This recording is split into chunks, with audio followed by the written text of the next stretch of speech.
Hello everybody, welcome again to my channel, and today's topic is on cross-polarization. You might be wondering what's cross-polarization all about, but it's a concept that we use basically to get rid of specular highlights. I watch a fair amount of YouTube and I do a lot of macro work, and one of the biggest problems that one has when you use light, particularly since you're so close to your subject, the light is always going to be a bit of a problem, so you're going to have to use artificial light, whether you use flash or you use LEDs or whatever, but you need to give your subject some light.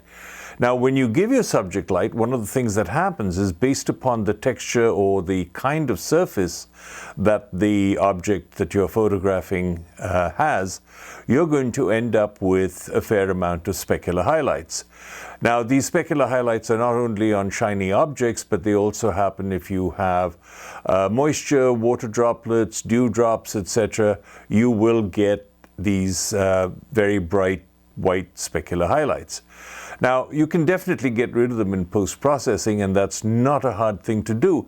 We all do it, and you can use the clone stamp tool and get rid of it that way, healing brushes and get rid of it that way. But why not try and get rid of it at the source, so that you don't have to go through all this extra work, because it is a lot of work. I mean, particularly if you have a fairly complex subject, then you're going to be spending a lot of time doing post-processing, and that's not really where I want to spend my time. I want to spend my time taking more images. So let's look at what the problem is and how can we visualize the corrective measures. The thing that I want to just show you quickly is the setup. So let me switch to that view.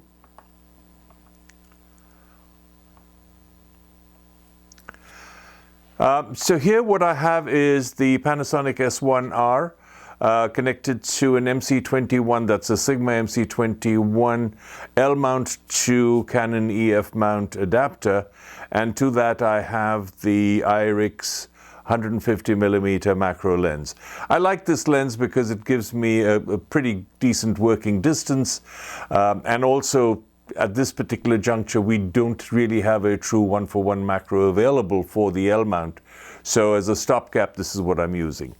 What the camera is looking at is an orchid plant with one orchid leaf, and I have lit this plant with a Lytra Pro, which is an LED light, and the Lytra Pro actually can be purchased as a kit with a softbox adapter. I mean, the softbox is really 4 pieces of very nicely made plastic that creates a softbox. Now, what I have is I've actually removed the translucent material or the diffusion material from the softbox, and I'll show you in a moment why. So the light is actually shining directly on the leaf. Now, so far there's really no problem. Yes, it's bright, but so what? I mean, there are no real specular highlights. Let's look at this through the lens of the camera that is focused on. So here we have the close-up view or the macro view of the leaf, and again there is really no issue whatsoever. But now let's add a little bit of water, add some water droplets to our subject.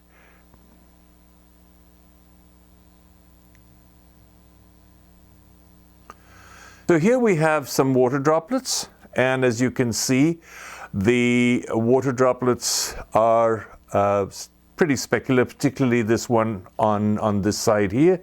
So let me add another bigger drop there to really show you what's going on. So now we have 2 drops that are both fairly specular as far as the ends are concerned.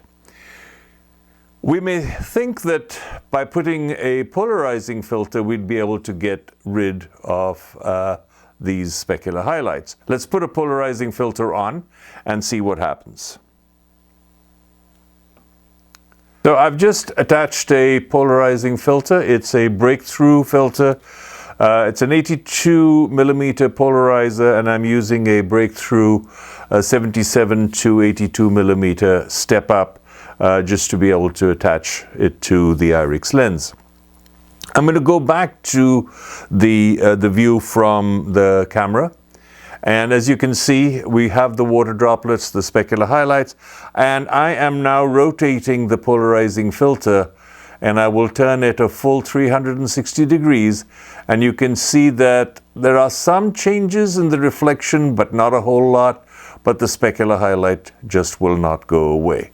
So how do we overcome this? Now, polarization works for reflections, and polarization does not work for specular highlights. What we need to do is to provide the light that is falling on the subject, then being reflected to the camera. We need to make that light into polarized light. So we need to polarize the light source. In order to do that, we can use what's known as polarizing film. Now, polarizing film is linear. It's a linear polarizer. You don't need a circular polarizer. Circular polarizers are more expensive, but the real problem with circular polarizers is that they can't be really made into flat sheets. So we need a flat sheet. Now let me show you what I'm using. Right here, if you can see it, is this. It's in a plastic bag. It's called a linear polarized transparent sheet. You can get this on Amazon, and I will provide the link below where you can get this. Now, when you take this thing off and pull it out, it's basically a piece of plastic which is actually covered on both sides with another thin film that in this case you can remove, or I will just leave it on for the moment. It does impart a little bit of a color, but for this particular demonstration, the color is not going to really affect what I'm trying to do. What I need to do is to basically take the light that is coming out of this lytra and polarize it. So I have a little blue tack, which is this substance here, which I'm going to basically put on the four edges of the softbox holder and put the polarizing film so that it'll adhere to the four edges. All right, so now we have the film, the polarizing film, mounted or attached to the front end of the light box, or actually the diffuser box for the Lytra Torch 2. And I'm going to switch over to that view to show you the leaf with the specular highlights. Now let me use the syringe to point out a couple of things. Notice over here in this area, you can see all this, highlight. It's also specular fundamentally. And we've got this really specular highlight on the water droplets. Some of it is, because of the way the light is. Some of it is the sheer specularity of the way light gets reflected. So that is really what we're going to try and eliminate. So what I'm going to do is start rotating the polarizing filter so you can see what goes on. Now I'm going to rotate it in just one direction, and you can see that the specularity will start going away. You can see a significant change that has already happened on the leaf, and that's something that you want to avoid. So here's one way to do it. We just continue a little bit more, and as you can see, the specularity has basically gone from the water droplets. So this is how you get rid of specular highlights, by using a concept of cross-polarization. So you're polarizing the light that is hitting your subject, and then the light that is being reflected off the subject is being polarized once again to basically cross-polarize and eliminate any specular highlights. So let's just use another subject to show you what's going on. So the next subject is really nothing more than a crystal that I got from a local crystal and rock place. And I positioned it such that the specular highlight is really very dominant to the left side of this particular object. Now, once again, if you just use a pure polarizer, you're not going to be able to get rid of it. But I am passing linear polarized light to the subject, and I'm going to rotate my circular polarizer in the front of my lens for you to get an idea of what goes on. So I'm rotating it very gradually. And as you can see, the specular highlight is getting diminished. And at this point, it's practically all gone. It's not 100% gone in this case because of the angular nature of the subject, but in the most part, we've got rid of the specular highlights. Here's one more for you, just another bit of crystal, and you can see the specular highlight. And hopefully this will work. I'll just rotate the polarizer, and there we are, it's gone. So just to give you a little overview of what's really going on, we have polarized light that is hitting the subject, the polarized light is reflecting off the subject, and we're using a circular polarizer to counter the effect of polarization. So not really counter, but I can do another video explaining to you how polarization really works if you are so interested. But just for purposes of this demonstration, this is a way you can get rid of highlights. Now, you may ask the question as to, well, what about if I use a flash? What if I don't have a constant light?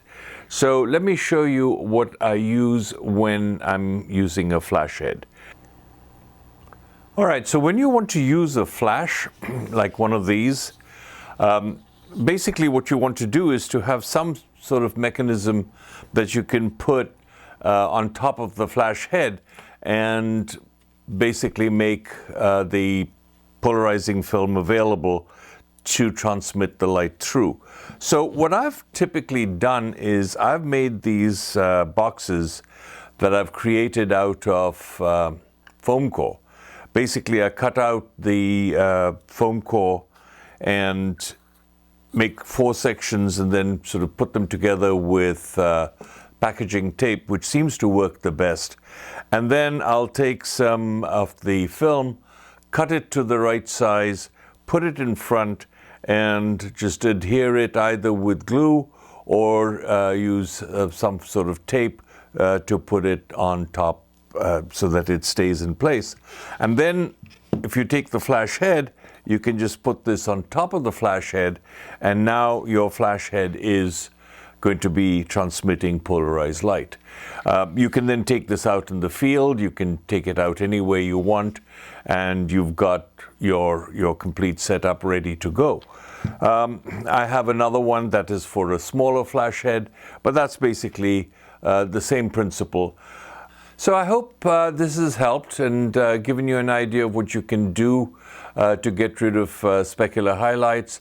You may not be able to get rid of all of them based upon the direction of specularity, but at least in the most part, you'll get rid of the majority. And if there's a little bit left, you can re-angle the light or re-angle the subject and then apply the same principles over again.